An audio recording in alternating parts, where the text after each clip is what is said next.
La reconstruction du temple pourrait débuter bientôt. À chaque jour, des milliers de Juifs venant des quatre coins du monde vont à Jérusalem pour prier devant le mur des lamentations. Devant ce mur, ils chantent et prient pour plusieurs choses, dont la venue du Messie, le retour des exilés et la reconstruction du temple. Mais pourquoi la reconstruction du temple est-elle si importante pour les Juifs? Et pourquoi tant de chrétiens s'intéressent à ce temple des Juifs? Quel est le rôle du troisième temple dans la prophétie biblique? Pour les Juifs, le temple a une signification très importante. Selon le récit biblique, le premier temple a été construit par le peuple hébreu à la demande de Dieu lui-même, après la délivrance de l'Égypte en 1446 avant Jésus-Christ. On peut lire les paroles de l'Éternel qui dit à Moïse dans Exode 25, 8 et 9. « Ils me feront un sanctuaire et j'habiterai au milieu d'eux. Vous ferez le tabernacle et tous ses ustensiles d'après le modèle que je vais te montrer. » Donc c'est Dieu lui-même qui a ordonné à Moïse de faire ce tabernacle, qui a donné à Moïse aussi le plan de sa structure, avec des instructions particulières quant à sa taille, à sa forme, les matériaux employés et chaque article de mobilier qu'elle devait contenir. Le tabernacle est un temple transportable qui ressemblait à une tente entourée d'une clôture en tissu placée au milieu des Hébreux, toujours orientée vers l'ouest. Le peuple était disposé tout autour dans un ordre spécifique, par tribu et par famille. Les Lévites de la tribu de Lévi furent désignés pour le service du sanctuaire et pour son assemblage, son désasssemblage et son transport. Parmi les Lévites, les descendants d'Aaron, le frère de Moïse, furent choisis comme sacrificateurs pour le service des sacrifices et des offrandes dans le sanctuaire. Le service du sanctuaire et les fêtes religieuses étaient au centre de la vie et de l'économie des Israélites. Dieu habitait au milieu de son peuple par la présence surnaturelle d'un nuage le jour et d'un feu la nuit et par sa gloire dans le lieu très saint du tabernacle. La gloire de l'Éternel s'est manifestée dans le sanctuaire du désert et aussi dans le premier temple permanent achevé par le roi Salomon vers 960 avant Jésus-Christ, mais pas dans les temples suivants. Le temple de Salomon est le deuxième temple d'après la Bible. Son père, le roi David, souhaitait ériger une structure plus noble et permanente pour le sanctuaire de l'Éternel que celui du désert qui avait déjà 400 ans. Mais parce que David était un homme de guerre, Dieu choisit son fils Salomon pour le construire. On voit ça dans 1 Chronique 28, 1 à 6. Le temple de Salomon fut le plus magnifique, somptueux et glorieux de tous les temples. De plus, ce fut le dernier temple à recevoir la gloire de Dieu, comme j'ai dit, et l'arche de l'Alliance dans le lieu très saint. Il était beaucoup plus grand et décoré de manière plus élaborée que le tabernacle du désert, mais toujours selon les spécifications divines. Malheureusement, le peuple d'Israël se détourna de Dieu, perdit sa bénédiction et protection, et donc la ville de Jérusalem et le temple de Salomon furent détruits par les armées du roi Nebuchadnezzar en 586 avant Jésus-Christ, et le peuple fut emmené captif à Babylone. En parcourant la Bible, on lit à propos d'un autre temple, qui fut décrit par le prophète Ézéchiel selon une vision qu'il avait reçue. On voit ça dans Ézéchiel chapitre 40 à 42. Sa construction aurait pu se réaliser après le retour du peuple de Dieu de la captivité babylonienne, mais ne s'est jamais matérialisé parce que le peuple n'a jamais répondu aux exigences de Dieu et aux conditions de la promesse divine. Le troisième temple est celui de Zorobabel, construit après la captivité babylonienne. Les Juifs qui retournèrent à Jérusalem versèrent des larmes de tristesse et de déception à l'inauguration de ce temple car il était beaucoup plus modeste et moins beau que le premier temple de Salomon. Voir Esdras, chapitre 4 et 5. Ils sortèrent à la résistance des ennemis environnants, mais réussirent finalement à ériger un nouveau bâtiment. Ensuite, peu avant la naissance de Jésus, Hérode le Grand, pour plaire aux Juifs, décida de reconstruire entièrement le temple de Zorobabel, qui se faisait vieux de plus de 500 ans et était en grand besoin de rénovation. Finalement, l'ancien temple fut démoli jusqu'à ses fondations, et la construction du nouveau commença en 19 avant Jésus-Christ. C'est à ce quatrième temple que les Juifs faisaient référence lorsqu'ils dirent au Sauveur « Ce temple fut construit pendant 46 ans. » Jean 2, verset 20. Le temple de Hérode a été achevé en l'an 27, l'année même où le Christ commençait son ministère public. Extérieurement, ce temple faisait à la fois l'admiration et l'envie du monde.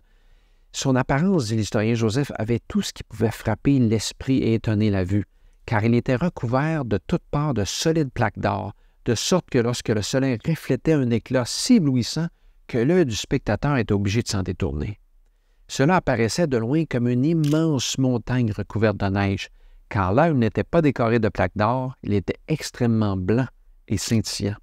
C'est dans ce temple que, selon la prophétie d'Agé 2,7, le désir de toutes les nations viendrait dans ce lieu avec la gloire de Dieu. Ce désir des nations, c'était le Messie tant attendu. Mais ça fait frémir de penser que le Dieu d'Abraham, d'Isaac et de Jacob, le grand Je suis, entrant dans son saint temple, mais ne fut point reconnu. Tragiquement, les Juifs subirent encore la destruction en l'an 70, lorsque les légions romaines, sous le commandement de Titus, détruisent la ville de Jérusalem et son temple, laissant seulement une partie du mur de soutènement de l'esplanade du temple d'Hérode. Depuis ce temps, les Juifs orthodoxes prient devant ce vestige du 4e temple qu'ils appellent le Kotel. Ce mur occidental du dernier temple est un lieu sacré, un attrait touristique connu sous le nom du mur des Lamentations. Les Juifs viennent du monde entier pour prier et demander la venue du Messie, le retour des exilés, la reconstruction du temple et effectuer bien d'autres prières devant le mur des Lamentations. Apparemment, les Juifs se tournaient 3 fois par jour vers le temple à Jérusalem pour prier depuis des milliers d'années. Cette tradition remonte probablement jusqu'à l'époque de David, qui priait en élevant ses mains vers le sanctuaire lors de ses requêtes à Dieu, dans Psaume 28, verset 2. Ensuite, on peut lire dans Roi 8, 44 à 51, que dans sa dédicace du temple, Salomon met cette pratique comme une condition pour l'exaucement des prières des Israélites. Et finalement, on voit 400 ans plus tard, le prophète Daniel a toujours l'habitude de prier 3 fois par jour en se tournant vers la ville sainte, Daniel 6, verset 10. Mais pourquoi c'était si important de se tourner vers le temple? Quelle est la signification de ce rite? En étudiant attentivement l'Ancien Testament, on comprend que Dieu était présent par sa gloire dans le temple. Il était parmi son peuple. Il habitait au milieu d'eux dans le temple, aussi appelé la maison de l'Éternel par David et Salomon. Se tourner vers le temple, c'était l'équivalent de se tourner vers Dieu pour prier. Les païens, eux, priaient des idoles de pierre ou de bois, mais les Israélites se tournaient vers le vrai Dieu vivant qui habitait dans le sanctuaire. Dieu a régné comme souverain sur son peuple pendant la théocratie qui débuta à la sortie d'Égypte. Pour en savoir plus sur la période de théocratie, tu peux écouter la vidéo sur la guerre sainte. Donc, pendant quelques centaines d'années, Dieu se manifestait réellement. Il guidait son peuple dans toutes leurs affaires et les bénissait tant qu'il lui était fidèle. Pour être exaucés, les Juifs devaient prier à Dieu et se tourner vers lui avec confession et repentance. Malheureusement, ils ne l'ont pas toujours fait. Ils ont trop souvent délaissé le seul vrai Dieu pour se tourner vers des idoles ou suivre leur cœur corrompu.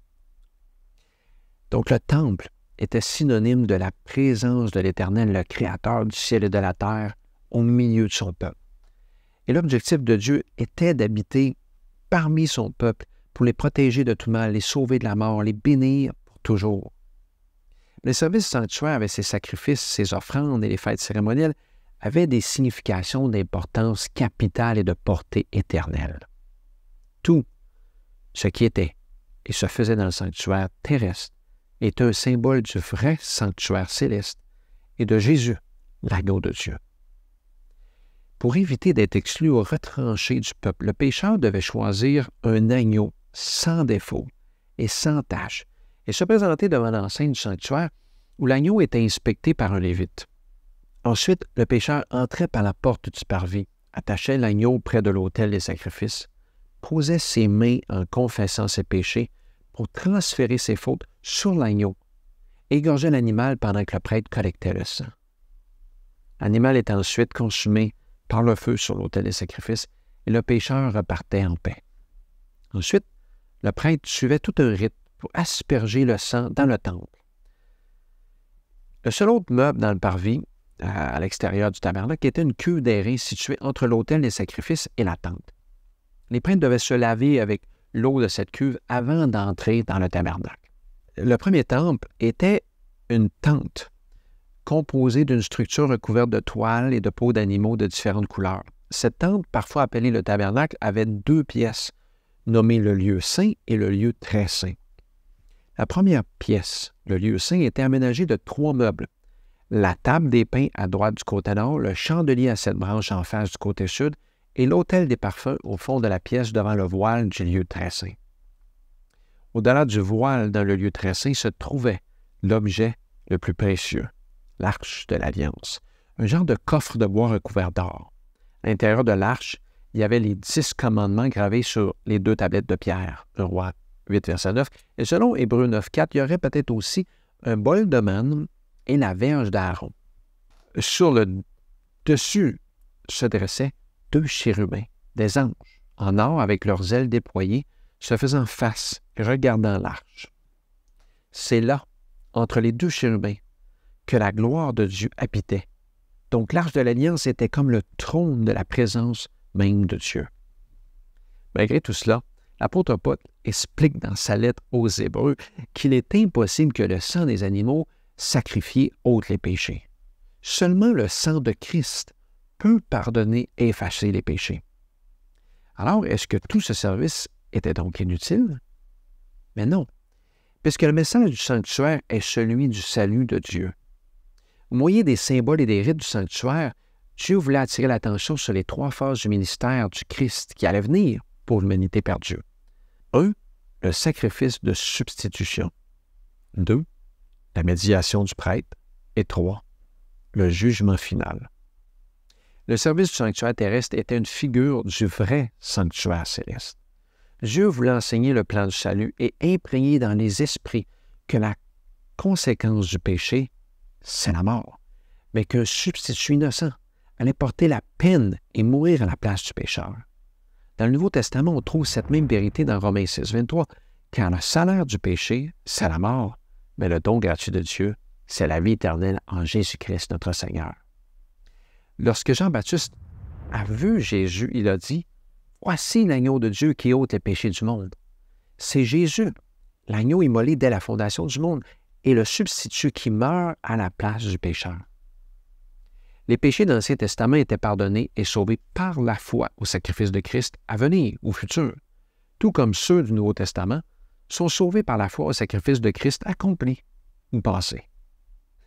Beaucoup de gens pensent à tort que les Israélites étaient sauvés par la loi et nous par la foi, mais c'est parce qu'ils ne comprennent pas le plan du salut illustré dans le sanctuaire. Le juste vivra par la foi se trouve dans l'Ancien Testament dans Habacuc 2, 4 et dans le Nouveau Testament dans Romains 1, 17. Jésus est la figure centrale du sanctuaire. Jésus est la porte du royaume de Dieu. Jean 10, verset 9, comme la porte qui entrait dans le parvis. Jésus est l'eau de vie. Jean 4, verset 14, qui nous lave de tout péché comme la cuve des reins. Jésus est le pain de vie. Jean 6, verset 35, représenté par les pains sur la table. Et Jésus est la lumière du monde. Jean 8, verset 12, comme le chandelier. Le but du service sanctuaire était de montrer l'horreur du péché qui nous sépare de Dieu et qui a causé la mort du Fils de Dieu. Ésaïe 59, 2 et 1 Corinthiens 15, verset 3. Dans le rituel du sanctuaire, l'expiation ne se produisait pas au moment de la mort de l'animal sur l'autel des sacrifices. Non. Elle devenait effective après la médiation du prêtre en faveur du pécheur, en aspergeant le sang de la victime sur les cornes de l'autel des sacrifices, mais aussi à l'intérieur du lieu saint, sur le voile qui séparait le lieu saint et le lieu très saint. Ce voile bleu avec des anges en or dessus cachait le lieu très saint avec l'arche de l'Alliance et la loi de Dieu. Donc le sang était aspergé devant la présence de la loi de Dieu qui avait été transgressée. Le prêtre qui faisait ce service dans le sanctuaire préfigurait Jésus, qui est le seul médiateur entre Dieu et les hommes, 1 Timothée 2, 5. Donc le salut ne se termine pas au calvaire, mais en réalité, il commence à la croix et devient effectif parce que Jésus est vivant. Ainsi, après sa résurrection, Jésus est monté au ciel. Il est entré une fois pour toutes dans le lieu saint du sanctuaire céleste pour se présenter devant le Père avec son propre sang après avoir obtenu une rédemption éternelle pour le pécheur repentant. Hébreux 9, 12 et 24. Beaucoup de chrétiens ne réalisent pas que Jésus est vivant. Il intercède pour nous dans le sanctuaire céleste auprès de Dieu pour appliquer son sang en notre faveur sur notre compte, tout comme le prêtre appliquait le sang sur le voile du lieu saint devant la présence de Dieu. Je sais que la majorité des chrétiens comprennent assez bien la première phase du ministère du Christ pour notre salut, celle du sacrifice de substitution. Ça, c'est assez bien compris. Malheureusement, l'aspect de la prêtrise de Jésus, Son ministère de médiation ou d'intercession pour nous est très méconnu de la plupart des chrétiens. Et pire, la troisième phase de son ministère en notre faveur, cette phase de jugement, est presque totalement ignorée ou mal comprise par des millions. Pourtant, l'apôtre Paul est catégorique dans Hébreux 8, verset 1.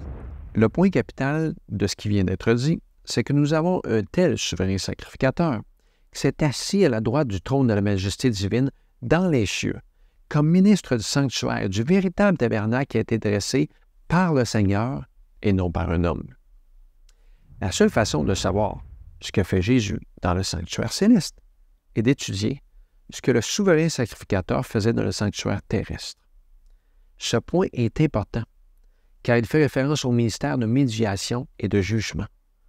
Le jugement du peuple se déroulait lors du service annuel appelé le jour des expiations, ou le Yom Kippour en hébreu. Ce jour, le plus important de l'année et le plus solennel, invitait tout le peuple à jeûner et à prier. C'est aussi à ce jour que Daniel, le prophète Daniel, fait allusion dans sa plus grande prophétie de la Bible, la plus longue, cette prophétie de 2300 soirs et matins. Il faisait allusion à ce service d'intercession que Jésus fait pour nous au moment du jugement céleste, le jugement des saints. C'est une prophétie extraordinaire à étudier. On pourrait étudier cette prophétie pour une autre fois, mais je pense que c'est important de comprendre ce que la Bible essaie de nous montrer. Et je ne suis pas en train de condamner quiconque, je ne doute pas de la sincérité des gens, mais tragiquement, si les chrétiens ne connaissent pas le ministère de Jésus pour notre salut, alors comment peuvent-ils comprendre le plan du salut? C'est pas pour rien que des chrétiens croient à de fausses idéologies comme une fois sauvé, toujours sauvé, ou la prédestination, le salut universel, ou d'autres pensent qu'ils ont l'idée qu'une personne peut être sauvée uniquement en confessant Jésus de la bouche ou en récitant une prière magique. Ces concepts peuvent sembler beaux et attirants, mais s'ils sont faux, ils sont mortels. C'est primordial de bien comprendre le plan du salut. Et c'est pour cela que Dieu avait donné des instructions précises à propos du sanctuaire et du service des sacrifices. Ce modèle miniature nous enseigne à propos des vérités essentielles au salut. Quand je demande à un croyant de me dire ce que Jésus fait avec son sang dans le sanctuaire céleste et comment ça s'applique à toi et à moi, en général, il n'y a aucune idée. Pourtant, c'est dans la Bible. Et Jésus ne fait rien pour rien. Alors, à quoi ça sert? Je pense que c'est important de le savoir. Il y a plusieurs textes intéressants sur le rôle du sang de Christ. Le premier, c'est 1 Jean 1,7. Le sang de Jésus, son Fils, nous purifie de tout péché. Ensuite, il y a Hébreux 9,14 qui fait référence au sang de Christ qui purifie votre conscience des œuvres mortes afin que vous serviez Dieu. Dans Matthieu 26, verset 28, Jésus dit que son sang est le sang de la nouvelle alliance, versé pour le pardon des péchés. On voit donc que le sang de Christ est efficace pour purifier le pécheur, la conscience et pour pardonner les péchés. C'est exactement ce que Jésus fait pour nous en plaidant notre cause devant le Père et les anges pour appliquer son sang dans les livres célestes qui servent au jugement des saints. C'est fascinant, c'est merveilleux. Ça vaut la peine d'être étudié. Une autre fois, on pourrait aller plus en profondeur sur les aspects de médiation et du jugement céleste en examinant le lieu très saint, le jour des expiations, la prophétie des 2300 soirs et matins. Mais pour le moment, je veux que tu retiennes ceci, c'est que l'essentiel, c'est de comprendre ce que Jésus a fait et ce qu'il continue de faire pour nous et de vivre en conséquence de cause.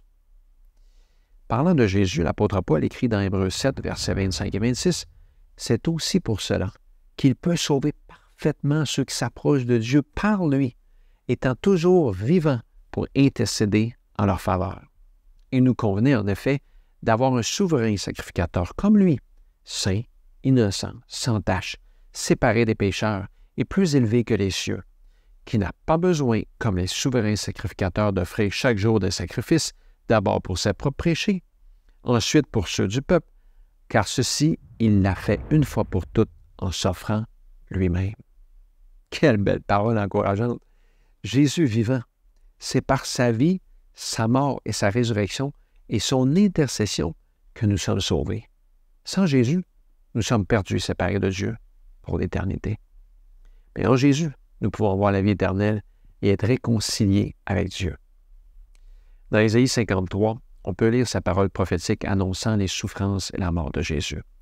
Les versets 3 et 4 disent Cependant, ce sont nos souffrances qu'il a portées, c'est de nos douleurs qu'il s'est chargé, et nous l'avons considéré comme puni, frappé de Dieu et humilié.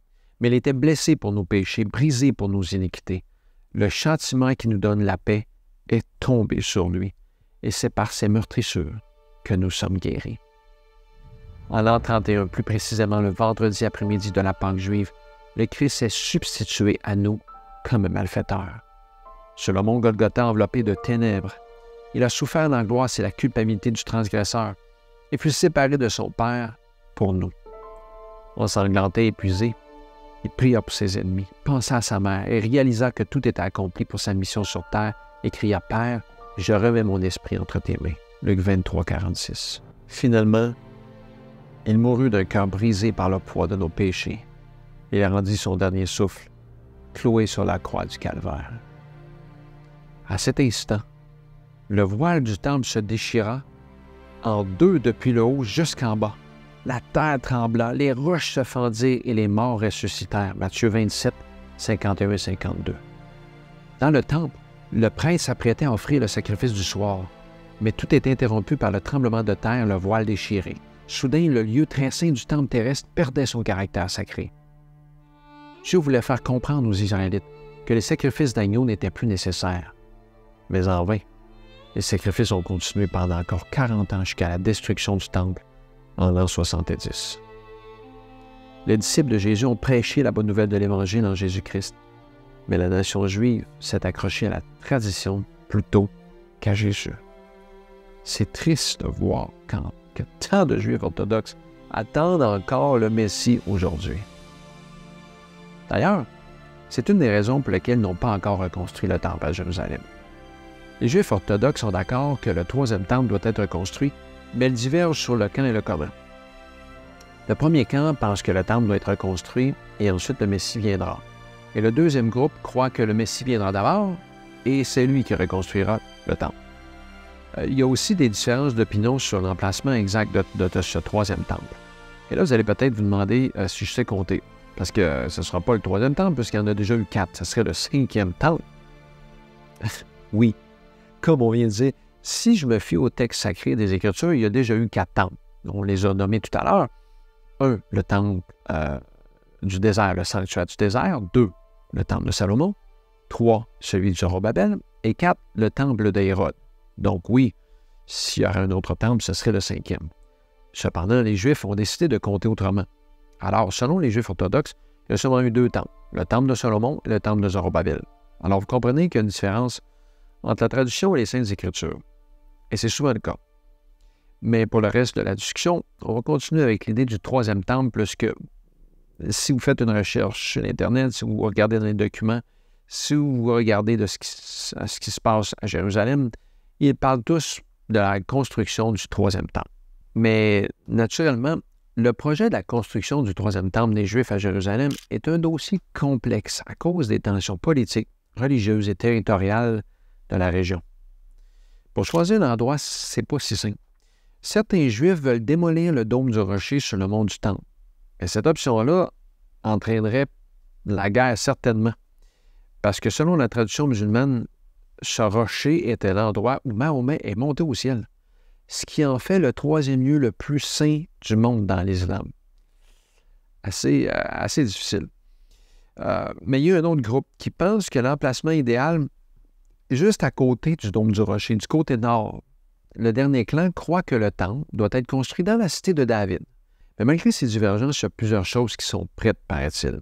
Il y a une fébrilité dans l'air, car beaucoup de Juifs et même des chrétiens pensent que la construction du temple est pour très, très bientôt. Il y a même une cérémonie spéciale qui sera tenue pour la première fois depuis des milliers d'années, pour la première fois, qui est cédulée au printemps 2024 de cette année, qui pour certains accomplit la prophétie biblique et signale la fin des temps. Je vous en parlerai dans mon prochain vidéo. Dans la suite, vous allez comprendre pourquoi tant de chrétiens s'intéressent à ce temple des Juifs. Et je vais vous montrer le rôle du troisième temple dans la prophétie biblique. Je vous promets que plusieurs d'entre vous allez être surpris. Finalement, on va examiner les enseignements de Jésus à propos du temple de Dieu et des événements des derniers jours. Alors, on se revoit pour la suite. Les plans pour la reconstruction du temple de Jérusalem, deuxième partie. Shalom.